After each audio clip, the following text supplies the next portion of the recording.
Eclesiastes capítulo 12, nós vamos ler o finalzinho do capítulo 12, versículos 8 a 14. Abra sua Bíblia, Eclesiastes capítulo 12, versículos 8 a 14. Nós tivemos uma série que se encerrou nesse mês de dezembro, uma série intitulada Nada Faz Sentido. E nós deixamos nessa série o último texto para hoje, para o dia da virada do ano. Então hoje nós vamos ler Eclesiastes 12, 8 a 14, e vamos finalizar essa série que durou 2 meses ou 3 meses, adentrou o mês de dezembro. Desde o mês de outubro nós estávamos estudando esse livro maravilhoso, o livro de Eclesiastes. E hoje o tema da série é o essencial. E vocês vão ver o que é de fato essencial para a nossa vida. E isso é muito propício, porque nós estamos adentrando um novo ano. E a pergunta é, o que é essencial? Mas vamos ler primeiro o texto, daqui a pouquinho nós vamos meditar nessas considerações. Eu trouxe também o texto nos slides, mas eu sempre peço que você deixe a sua Bíblia aberta, para que você possa acompanhar posteriormente a meditação nos pontos que nós veremos nesse texto. O texto diz o seguinte: vaidade de vaidade, diz o pregador, tudo é vaidade. O pregador, além de sábio, ainda ensinou ao povo o conhecimento, e atentando e esquadrinhando, compôs muitos provérbios. Procurou o pregador achar palavras agradáveis e escrever com retidão palavras de verdade. As palavras dos sábios são aguilhões, e como pregos bem fixados, as sentenças coligidas, dadas pelo único pastor. Demais, filho meu, atenta, não há limite para fazer livros, e o muito estudar é enfado da carne. De tudo que se tem ouvido, a suma, a conclusão é: teme a Deus e guarda os seus mandamentos, porque isto é o dever de todo homem, porque Deus há de trazer a juízo todas as obras, até as que estão escondidas, quer sejam boas, quer sejam más. Amém? Que Deus abençoe. Vamos orar mais uma vez? Pai querido, mais uma vez nós nos colocamos na Tua presença e clamamos que o Senhor venha iluminar as nossas mentes, que nós possamos compreender esta verdade e levar essa verdade para este novo ano que se inicia em nome de Jesus. Amém. Bom, as perguntas que irão nos motivar hoje são as seguintes: há algo de essencial neste mundo que tudo é vaidade? Nós temos aprendido que a reflexão do pregador, ao olhar para este mundo de uma perspectiva terrena e humana, ele vê que tudo é vaidade, tudo é vapor, tudo é sopro. Então a pergunta é: há algo deste mundo que tudo é vaidade, há algo de essencial? Vocês compreendem o que eu quero dizer como essencial? Essencial não é algo importante. Essencial é aquilo que não pode retirar. Se perder, o próprio homem perde a sua natureza, a sua razão de existência, o seu sentido de vida. Então, o que eu estou querendo dizer aqui não é meramente algo que é importante. Há muitas coisas que são importantes nas nossas vidas. Muitas coisas que são importantes, mas não são essenciais. E nós cristãos, então, precisamos olhar para este mundo sem sentido, esse mundo também em que muitas coisas se tornam necessidades, sendo fúteis, e perguntar: o que é de fato essencial? O que eu devo me preocupar? Aonde eu devo colocar o meu coração? Vocês estão entendendo a pergunta? Eu não estou dizendo meramente algo que é importante. Você pode ter, não, mas isso é importante para mim. Eu estou querendo mostrar aquilo que é essencial. E claro, isso numa perspectiva divina. Hoje nós vamos ver a palavra de Deus, o que a palavra diz que é de fato essencial. Então, eu disse que são perguntas, então algumas perguntas mais para a gente tentar compreender o que eu quero mostrar aos irmãos nessa noite. Neste mundo que parece que nada faz sentido, existe algum sentido essencial para a vida? Ou como não desperdiçar a nossa vida, que é como sopro? que é como vapor, o termo vaidade significa isso, sopro, vapor. Então, como não desperdiçar a nossa vida, que é como um sopro, como coisas fúteis e inúteis? E então, o que é essencial? O que é essencial? É exatamente isso que nós vamos responder hoje, ok? Bom, vamos só relembrar um pouquinho aí o contexto deste livro. Nós iniciamos no versículo 8, um versículo que nós já havíamos lido na exposição anterior de Eclesiastes, que fizemos no segundo domingo de dezembro, e esse texto diz: vaidade de vaidade, diz o pregador, tudo é vaidade. E eu já expliquei aos irmãos e já mencionei isso na introdução, que vaidade, o termo hebraico para vaidade significa vapor, sopro, vazio, algo que é fútil, algo que é inútil, algo que é sem sentido. E por isso que a NVI, que é uma nova tradução das Escrituras Sagradas, traduz da seguinte forma: tudo sem sentido, diz o mestre, nada faz sentido, nada faz sentido. O versículo 8, esse mesmo versículo que na nossa versão diz: vaidade de vaidade, diz o pregador, tudo é vaidade. O que eu quero que vocês notem e que fique claro a todos vocês é que há aqui uma moldura no livro. Eclesiastes, ele inicia com essa passagem, ou inicia com essas palavras: vaidade de vaidade, diz o pregador, tudo é vaidade, e ele finaliza com essas mesmas palavras. Então, o livro todo quer nos mostrar essa vida na perspectiva humana. E agora, o que vem a seguir dessa moldura é o que ficou para fora, é o que ficou para além do sol. Sempre ele fala: debaixo do sol tudo é vaidade. Agora, o que está para além do sol? É os versículos que nós lemos, ou são os versículos que nós lemos, versículos 9 a 14. O que vem a seguir é a conclusão do pregador. E nessa conclusão ele nos mostra o que é essencial. Então preste bastante atenção.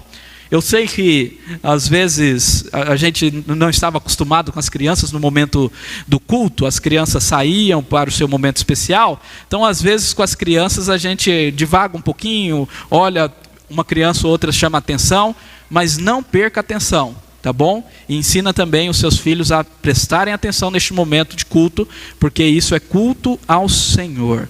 Isso também tem a ver com o que nós vamos falar agorinha.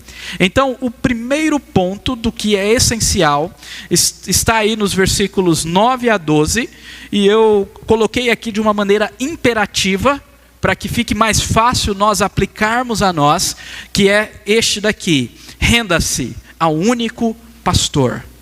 Isso é essencial, renda-se ao único pastor. O que é essencial para 2021 e para toda a minha vida? Viver uma vida rendida ao único pastor. Pastor, onde está isso? Vamos ver.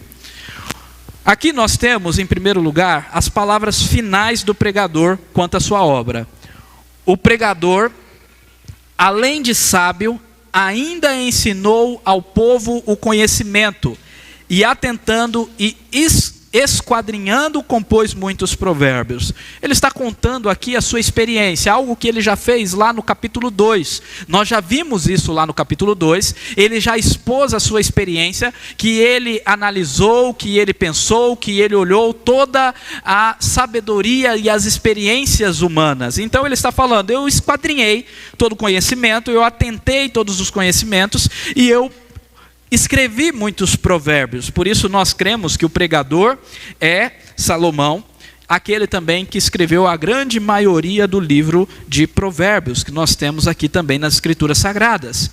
E no versículo 10, então, o pregador continua contando a sua experiência, dizendo: procurou o pregador achar palavras agradáveis, escrever com retidão palavras de verdade.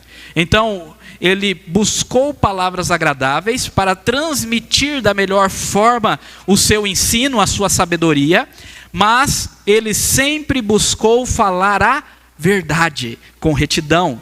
E de fato, aquilo que nós temos aqui no livro de Eclesiastes, no livro de Provérbios, é a palavra de Deus. O pregador foi inspirado por Deus, e por isso é verdade, e por isso é uma palavra reta, é uma palavra que não há erro, é uma palavra inerrante, é uma palavra fiel fidedigna que nós podemos confiar. Vamos pular o versículo 11 por enquanto. Então no versículo 12 ele conclui a sua experiência de escrever e de estudar, e ele fala: demais, filho meu, atenta, não há limite para fazer livros, e o muito estudar é enfado da carne. Então, mais uma vez, a conclusão que o muito estudar, o muito conhecimento, a muita sabedoria traz enfado. Isso também ele havia mencionado lá no capítulo 1 e no capítulo 2. Então, aqui novamente, ele enfatiza que o muito estudar, o muito escrever, não há limites para escrever livros. E se vocês pesquisarem um pouquinho dos livros que estão sendo lançados ano após ano, vocês vão ver o quanto de livros, alguns bons, cristãos, como tem aumentado livros cristãos na nossa época. Boas editoras têm publicado aí muitos bons livros e alguns muito ruins, livros que não são dignos nem de olhar para ele, porque o seu conteúdo é tosco, é tolo, às vezes herético, às vezes conduz a pessoa para o caminho da perdição. Então, não há limite para escrever livros, não há limite do conhecimento. Nós vemos doutorados, pós-doutorados e por aí vai. Se você trilhar esse caminho do conhecimento, você vai ficar entristecido. É ou não é? Eu sempre tenho acompanhado muitos amigos no âmbito da faculdade, no âmbito da universidade, amigos que têm trilhado mestrado, doutorado, e eu vejo que quanto mais o conhecimento vem, mais a tristeza, mais o enfado também vem. E por isso é uma luta constante. Claro que não estou dizendo que não é certo buscar o conhecimento, e também este não é o propósito de Salomão. Mas o propósito dele é o seguinte: olha, o conhecimento é algo que você nunca vai ser saciado por ele. Então existe algo que é essencial.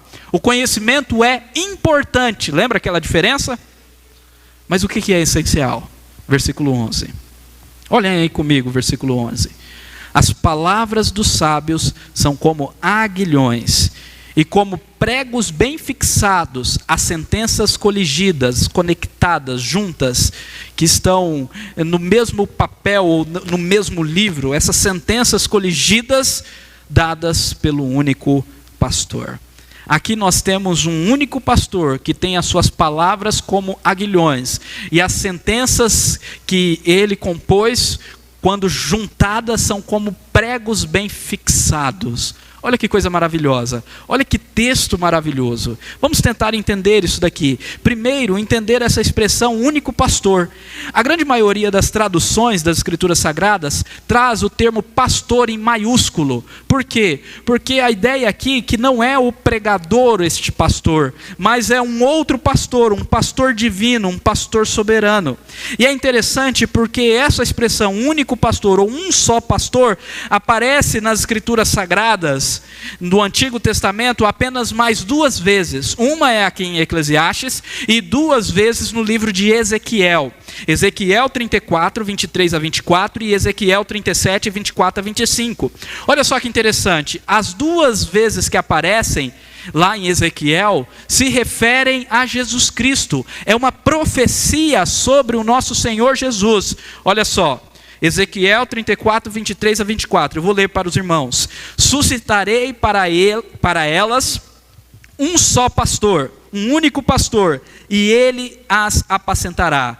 O meu servo Davi é quem as apacentará. Ele lhes servirá de pastor. Eu, o Senhor, lhe serei por Deus. E o meu servo Davi será príncipe no meio delas. Eu, o Senhor, o disse. Agora, uma coisa que você precisa entender é que Ezequiel foi escrito muito tempo depois de Davi já ter morrido. Então, como servo Davi vai ser esse pastor? Logicamente está falando da sua semente, do seu descendente, da pessoa do nosso Senhor Jesus Cristo, que será como pastor. Ele irá apacentar o seu povo. Olha que coisa maravilhosa. E nós vimos em um dos sermões dessa série de Natal, aquele sermão que eu falei sobre o nascimento do rei pastor, uma profecia que o nosso Senhor Jesus Cristo é o pastor, aquele que guiará, que apacentará o seu povo, que guiará por um caminho de paz. É esse Senhor. O versículo 24 de Ezequiel 34 é muito bonito porque tem uma expressão da aliança. Eu lhe serei por Deus. Deus é o nosso Deus e nós somos o seu povo. Eu sou o seu Deus e você é o meu povo, a minha noiva. Isso é aliança, isso é casamento, isso é um relacionamento de aliança com o Senhor. E nós sabemos que Jesus veio firmar a nova aliança. Igualmente, Ezequiel 37, vou ler só o versículo 24. Olha o que diz: o meu servo Davi reinará sobre eles, todos eles terão um só pastor. Quem é esse pastor? Jesus. Todos eles terão um só pastor, andarão nos meus juízos e guardarão os meus estatutos e os observarão. Observe a consequência do pastoreio de Jesus. Se você é pastoreado por Jesus, o que você vai fazer? Andar nos juízos, guardar os estatutos e observar a lei e a palavra e os mandamentos do Senhor. Essa é a mesma conclusão que Salomão vai chegar aqui. E Salomão diz que o pastor traz palavras sábias. Agora, o que é o aguilhão? Vocês já ouviram falar dessa palavra? Já escutaram essa palavra em algum lugar? Aqueles que são da roça sabem o que é um aguilhão. O aguilhão é aquele instrumento que é utilizado para tocar o boi. É aquela vara que tem um instrumento cortante, pontiagudo na ponta, que você usa para tocar o boi. Você aperta no boi para o boi ir para um lugar ou para outro lugar. Isto é o aguilhão. Hoje existem esses tocadores até elétricos. Você dá choque no boi e o boi vai. E por aí vai. Mas o aguilhão então era esse instrumento utilizado para tocar um animal. E o texto diz, no versículo 11 que nós lemos, que as palavras dos sábios são como aguilhões. Ou seja, a sabedoria, a palavra do sábio, é aquilo que conduz, que guia as pessoas como um aguilhão. As ovelhas, os bois, aqueles que precisam ser guiados no caminho certo e que são bois bravos, que querem ir para o seu próprio caminho. Então a palavra é como um aguilhão pronto para conduzir no caminho correto. E tem uma cena maravilhosa no Novo Testamento, em Atos 26, 14 e também em Atos 9, que é a conversão de Paulo. Vocês conhecem essa narrativa da conversão de Paulo? E nessa narrativa da conversão de Paulo, Jesus disse: duro é para ti recalcitrar, resistir, não ceder contra os aguilhões. Uau! Jesus está dizendo para Paulo: Paulo, não resista o meu aguilhão. Paulo, não resista o meu aguilhão. Eu estou te conduzindo. Se você resistir, você vai sentir dor. Não resista. Não tente não ceder. Se entregue àquilo que eu estou fazendo. Se converta. Então, por isso que este ponto é: renda ao único pastor. Esse único pastor, as suas palavras são como aguilhões. Ele está pronto para nos conduzir. Muitas vezes nós queremos resistir. Nós queremos dizer: não, mas eu sou mais sábio. Não, mas isso que o Senhor está dizendo não dá para mim. Isso era para aquela época. E o Senhor fala em sua palavra e nós não obedecemos. Então o Senhor está nos dizendo: não resista. Ceda aos aguilhões. Ceda a minha condução. Amém? É isso que está acontecendo aqui, é isso que Jesus fala a Paulo e é isso que ele nos fala. E agora, logicamente, nós podemos aplicar que Jesus é o bom pastor. E o bom pastor, como ele diz em João 10, ele dá a vida pelas ovelhas. Em Hebreus 13, 20 é dito que o Deus da paz, que tornou a trazer dentre os mortos a Jesus, nosso Senhor, o grande pastor das ovelhas, pelo sangue da eterna aliança. Jesus é o bom pastor e é o grande pastor. Ele é o único e verdadeiro pastor. Quem somos nós? Nós que trabalhamos pastoreando a igreja do Senhor. Nós somos instrumentos dele, mas ele é o pastor. Ele é o Senhor da igreja. Igreja na qual o pastor se faz dono dela, está errado. O dono da igreja é Jesus. Ele não é apenas o dono, mas ele é o pastor. É ele que conduz. E às vezes ele conduz com aguilhão. Por isso nós precisamos nos render. O que você precisa render a Jesus? O que você está lendo na palavra e você está, que nem Paulo, como um boi bravo, resistindo e não cedendo, não se entregando, não mudando a sua atitude? Renda-se a um único pastor. Aleluia. Em segundo lugar, então, em primeiro lugar, o que é essencial é nós termos uma vida rendida ao nosso pastor. E em segundo lugar, o que é essencial é o temor a Deus e o guardar os seus mandamentos. Mais uma vez, de maneira imperativa, tema a Deus e guarde os seus mandamentos. Aonde está isso? Na suma, na conclusão, nos últimos versículos. Eclesiastes termina dessa forma: de tudo o que se tem ouvido, de todo esse livro de Eclesiastes, de todo o livro de Provérbios, de todos os livros que foram escritos no mundo, que não há limite para fazer livros, de tudo o que tem ouvido, a suma é: teme a Deus e guarda os seus mandamentos. Porque isto é dever de todo homem, porque Deus há de trazer a juízo todas as obras, até as que estão escondidas, quer sejam boas, quer sejam más. A conclusão é: de tudo que se tem ouvido, nós precisamos temer e guardar. Temer ao Senhor. O temor do Senhor não é ter medo do Senhor, um medo que faz nós fugirmos da sua presença. Isso aconteceu após a queda. Quando Adão pecou, ele teve medo e se escondeu. Aquilo é medo. O temor é aquilo que viria antes. O temor é aquilo que faria Adão e Eva não pecarem contra o Senhor. É um respeito pela sua glória. O temor é o amor ao Senhor acima de todas as coisas. E os textos que eu vou ler aqui, esses textos que aparecem a expressão temer e guardar os mandamentos, deixam claro que o temor ao Senhor tem a ver com amor, tem a ver com o grande mandamento: amar a Deus acima de todas as coisas. Observe, em Deuteronômio 13:4, na lei mosaica nós temos: andareis após o Senhor vosso Deus, e a Ele temereis, guardareis os seus mandamentos, e ouvireis a sua voz, e a Ele servireis, e a Ele vos achegareis. Em João 14:15, Jesus, refletindo o temor e o guardar o Senhor, o guardar os mandamentos do Senhor, Jesus diz o seguinte: olha só, um texto que nós cristãos muitas vezes nos perdemos: se me amais, guardareis os meus mandamentos.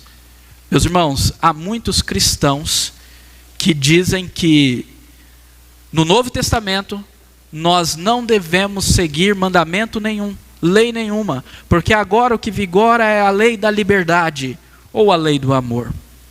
Olha, meus irmãos, Jesus nunca nos ensinou a libertinagem. Ele não foi um antinomista que era contra a lei do Senhor, de maneira alguma. Então nós precisamos tomar cuidado de cairmos nesses erros perigosos da fé cristã. Sim, o evangelho da graça é maravilhoso. Nós vimos agorinha o pastor que dá a vida pelas suas ovelhas, que nós precisamos nos render a ele, que ele usa o aguilhão para nos levar ao caminho certo, mas ele é um pastor amoroso, sim. Mas Jesus deixa claro: se vocês me amam, vocês vão guardar os meus mandamentos. Então isso, claro, não é a razão de nós sermos amados pelo Senhor. Nós não somos amados pelas nossas obras, mas isto é a evidência de que nós o amamos e somos salvos por Ele. Se vocês me amam, a evidência que vocês vão dar é que vocês vão guardar os meus mandamentos. Por isso, a árvore se conhece pelo fruto. Se o fruto é mau, então a árvore é má. E muitos se enganam com isso. Muitos estão achando: mas tudo é graça, Deus perdoa, né? Eu posso fazer o que eu quiser. E vive uma vida libertina, sem obedecer os mandamentos do Senhor, sem temor de sua santidade. E esse é um problema muito sério. De igual forma, em 1 João capítulo 5:3, João, o mesmo que escreveu o Evangelho, escreveu as palavras de Jesus, agora refletindo as palavras de Jesus, ele diz: porque este é o amor de Deus. O que é o amor de Deus? Lembre-se, a ligação de temor com amar a Deus acima de todas as coisas. Então, o que é o amor a Deus? Que guardemos os seus mandamentos. Ora, os seus mandamentos não são penosos. João ainda conclui dizendo: não são penosos. Então guarde. Se você ama a Deus, e você diz que ama a Deus acima de todas as coisas, você tem que guardar. É uma consequência. E isso não de uma maneira penosa, como mera obrigatoriedade. É por temor, é por amor, é por gratidão. É porque Ele é o nosso Senhor. Aqui em Eclesiastes, Salomão nos dá 2 motivos. O primeiro motivo é um motivo bem tranquilo. Ele diz, porque isto é o dever de todo homem. Esse termo aqui, dever, também pode ser traduzido como isto é essencial para todo homem. E por isso que o tema dessa noite é o que é essencial. Então o que é essencial? É o temor ao Senhor. Então este é o dever de todo homem, isto é essencial a todos. É essencial a cada um de nós temer ao Senhor. E por quê, pastor? Pelo simples fato dele ser Deus. Nós já falamos isso várias vezes e eu quero repetir aos irmãos. Deus deve ser adorado, Deus deve ser temido, Deus deve ser honrado. Prestando atenção, meus irmãos, Deus deve ser honrado pelo simples fato dele ser Deus. Se ele não fizesse nada para nós, o simples fato dele ser Deus, Criador dos céus e da terra, uma criatura superior a nós, infinitamente, eternamente superior, que nos criou, ele deve ser respeitado, adorado. O simples fato dele ser Deus. Nós, homens, humanos, nós fazemos isso a outros homens, aqueles que têm a realeza no sangue. Normalmente nós respeitamos, mesmo nós que vivemos num país presidencialista, mesmo nós que não temos reis e rainhas no Brasil, mas nós olhamos para as realezas de outros países, como a família real britânica, e falamos, uau, não é? Tem um certo respeito. Ninguém iria ir diante da rainha da Inglaterra de um jeito sem respeito, sem zelo, chulo, não é verdade? Quem dirá diante do nosso Senhor que não é a nossa semelhança, é nós que somos a semelhança dele, que não é uma criatura, mas o Criador eterno e imutável. Então, isto é o dever de todo homem, isto é essencial. Quando o homem perde isso na queda, até a sua natureza muda. Vocês já pensaram? Natureza pecaminosa. Se a natureza mudou, mudou o homem. Ele deixou de ser o que ele foi criado. Se a sua natureza mudar, você muda totalmente o que você é. Porque ele perdeu o que é essencial na sua criação. Deus, o seu relacionamento com Deus, o temor ao Senhor. E aí ele se tornou pecador, destruindo tudo que coloca a mão. Destruindo tudo que coloca a mão. Agora, um segundo motivo, e esse não é um motivo muito doce. O primeiro é lógico, se Deus é o Criador, é dever de todo homem temer. Agora, nós precisamos também temer e guardar os seus mandamentos, por quê? Porque Deus há de trazer juízo, há de trazer a juízo todas as obras, até as que estão escondidas, inclusive as que estão escondidas, quer sejam boas, quer sejam más. Meus irmãos, mais uma vez, eu quero dizer que temor não é medo. João, o próprio João que diz para nós que nós devemos amar, demonstrar o nosso amor por Deus, guardando os seus mandamentos. João diz que o perfeito amor lança fora o medo. O autor de Hebreus diz que tendo livre acesso à presença de Deus pelo sangue, pelo novo e vivo caminho que o Senhor Jesus fez através do seu sangue, através do seu corpo, que era o véu que foi rompido por nós, nós devemos nos aproximar com ousadia ao trono da graça, com intrepidez, com coragem, claro que não com falta de respeito. Então, temor não é medo. Claro que quando nós lemos isso daqui, Deus vai trazer a juízo todas as obras. Paulo reflete isso dizendo que importa que todos nós, lá em 2 Coríntios 5,10, todos nós compareçamos perante o tribunal de Cristo, para que cada um receba segundo o bem ou o mal que tiver feito por meio do corpo. Essas coisas às vezes trazem ao nosso coração um desespero, porque nós sabemos que somos pecadores. E se alguém diz que não tem cometido pecado, é mentiroso, está fazendo Deus de mentiroso, e a verdade não está nele. Todos aqueles que realmente conheceram a sua realidade sabem que são pecadores, e ai de nós comparecer diante daquele que é o justo juiz. Contudo, nós que temos Cristo Jesus, nós não temos medo, nós tememos, mas não temos medo, porque Jesus nos deu livre acesso, porque Jesus foi o nosso substituto.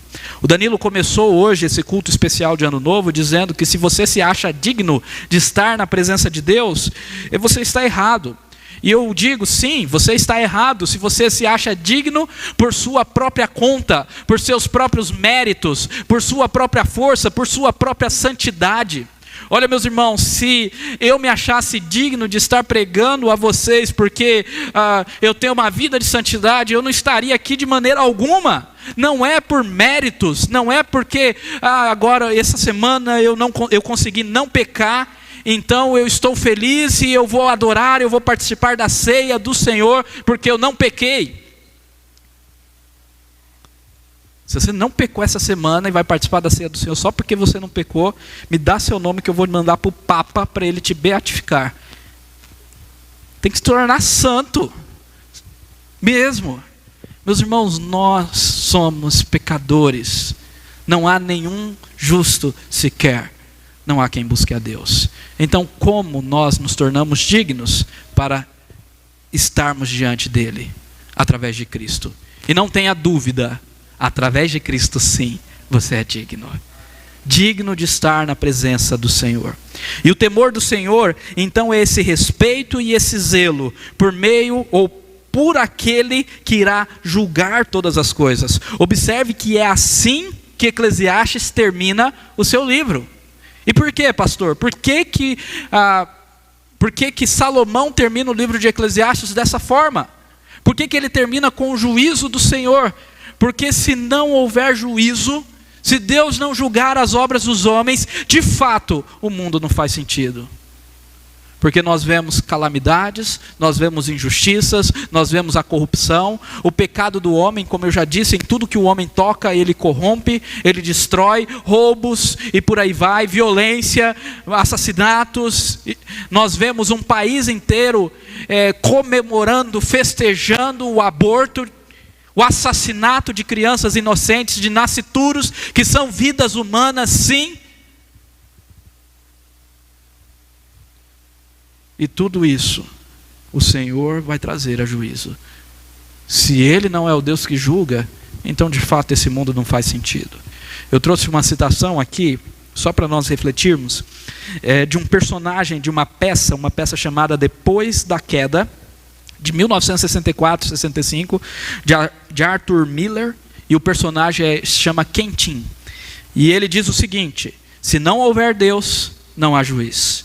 Se não houver juiz, não haverá juízo final. E se não houver juízo final, a vida não tem sentido. Nada importa.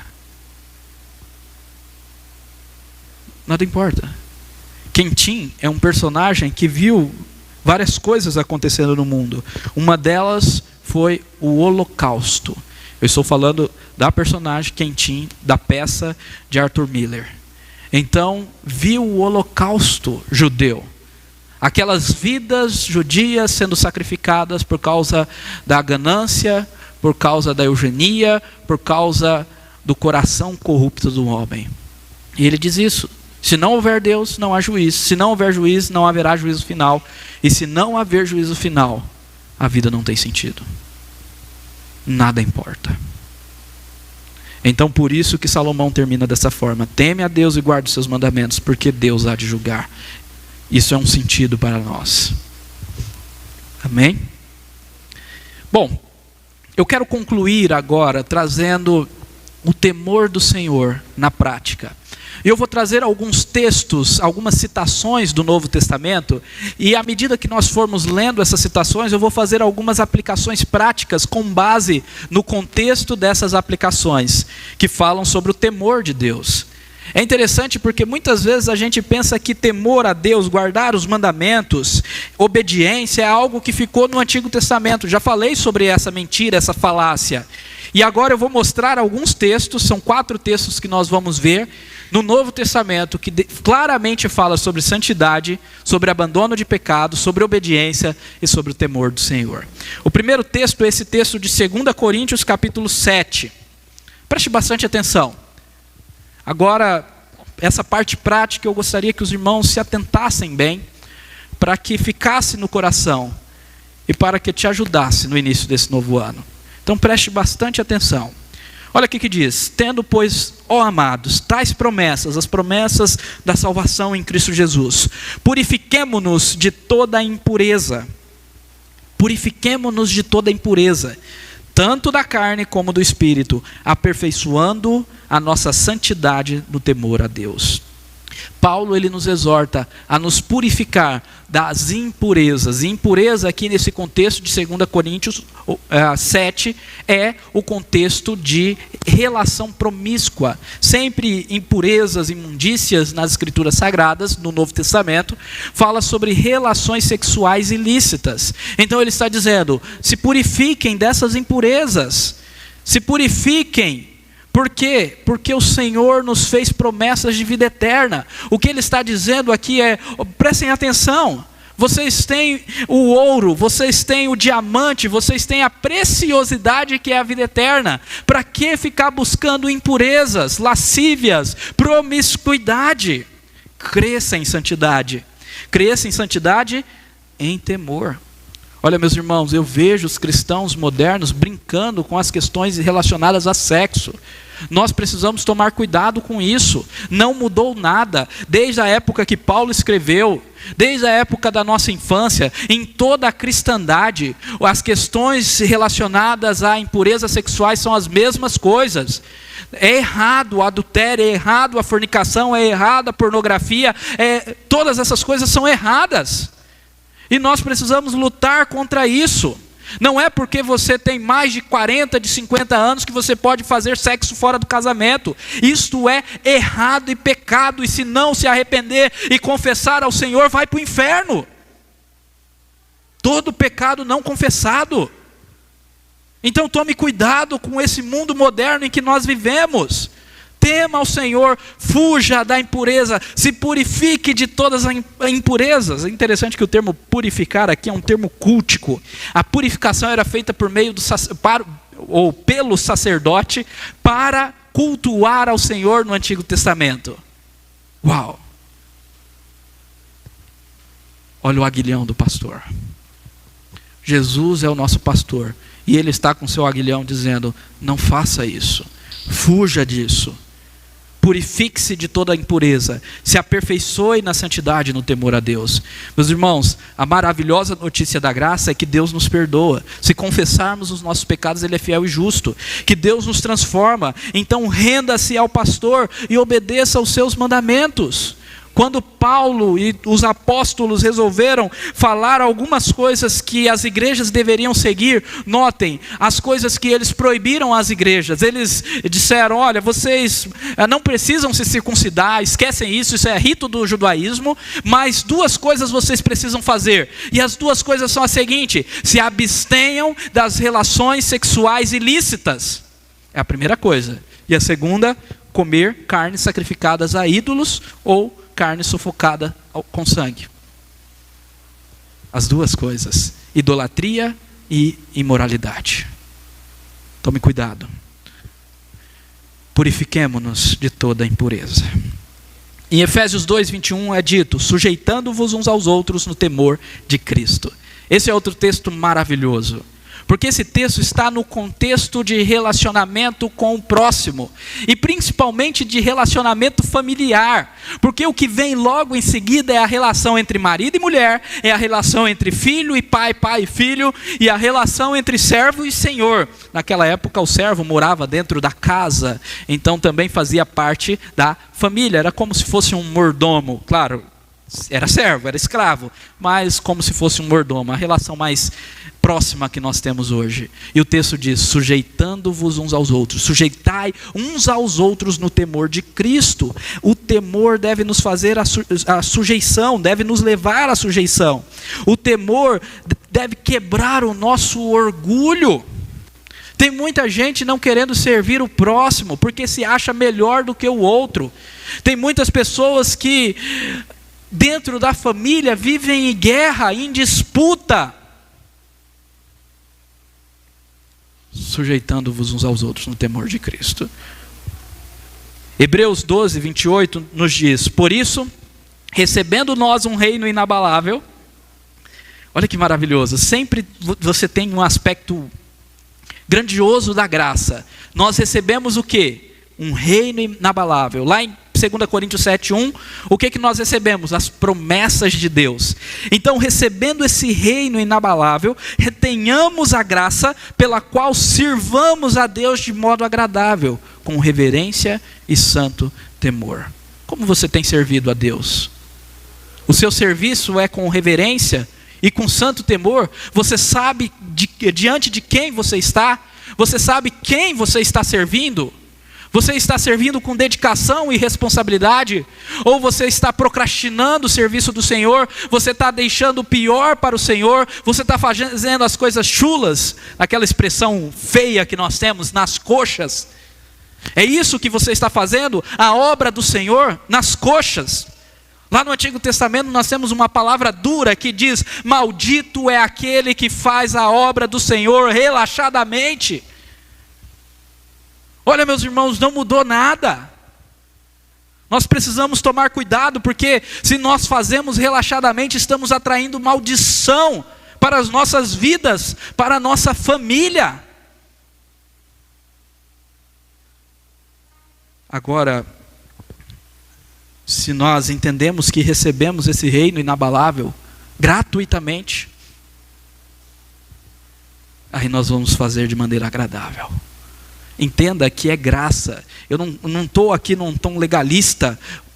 Não quero que você saia daqui com um peso, achando que você vai conseguir fazer isso nas suas próprias forças. É só mediante esse reino, é só mediante essa graça.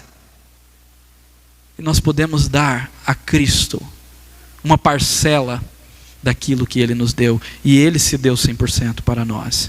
Então, com reverência e santo temor, sabendo diante de quem você está. E o último texto, 1 Pedro capítulo 1, versículo 17, diz: ora, se invocais como Pai aquele que sem acepção de pessoas, e nós invocamos como Pai aquele que sem acepção de pessoas julga segundo as obras de cada um. Olha só, meus irmãos, portai-vos com temor durante o tempo da vossa peregrinação. Uau! Nós estamos invocando a Deus, domingo após domingo. Nós vamos invocá-lo neste novo ano. Estamos invocando no último dia do ano de 2020. E Ele é o nosso Pai. E Ele é também aquele que julga a todos. E não faz acepção de pessoas. Nós vimos isso. Ele é o juiz que vai julgar inclusive aquilo que está escondido. Aquilo que não é revelado. Aquilo que nós achamos que não vai ser julgado, porque escondemos bem. Por isso nós precisamos portar com temor durante o tempo da nossa peregrinação. Peregrinação aqui deste mundo. Nós precisamos viver de forma santa aqui. Lembrem-se que Pedro está num contexto em que os cristãos estavam sendo difamados. E Pedro diz: não revidem. Sejam submissos às autoridades. Continuem fazendo bem. Não revidem. Deixe eles falarem mal. Deixe eles falarem que vocês são rebeldes. Não revidem. Continuem procedendo de maneira santa, dando bom exemplo. as pessoas que estão ao nosso redor. Como é o exemplo que você dá? Como está sendo o testemunho que você dá ao mundo? É com temor? É com reverência?